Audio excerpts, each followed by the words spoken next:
मराठीतील सर्वात मोठा सुपरस्टार कोण असा प्रश्न विचारला तर आपसुकच अशोक सराफ हे नाव आपल्या डोळ्यांपुढे येतं. हा फिल्म मात्र त्या नावाला बट्टा लावायचं काम करतो. काही फ्रँचाईज असतात ज्या आठवणींवर जगतात. प्रश्न असा आहे, आठवणी पुरेशा असतात का सिनेमा उचलायला की ॲक्च्युअल कॉन्टेंट लागतो? पुन्हा एकदा साडेमाडेतीन हाच प्रश्न विचारायला लावतो. या फिल्म सिरीजमधले 3 बॅचलर्स भाऊ पुन्हा एकदा परतले आहेत.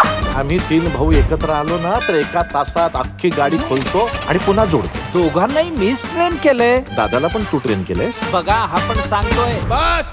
पण यावेळी नॉस्टॅल्जिया जास्त आहे, नॅरेटिव्ह कमी. या फिल्मच्या आधीच्या भागामुळे अपेक्षा मोठ्या होत्या, विशेषतः जेव्हा नावातच लिगेसी आहे.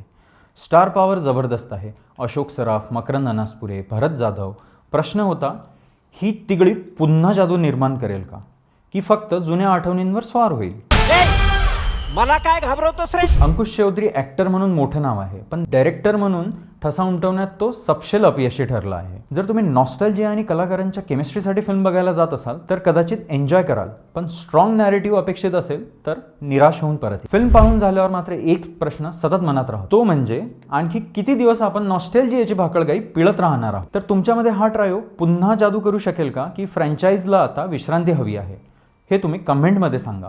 जर तुम्हाला अशाच प्रकारच्या मूवी रिव्ह्यूजमध्ये डीप डाईव्ह करायचं असेल तर आमच्या पिक्चरबाज या मूवी चॅनलला नक्की व्हिजिट करा.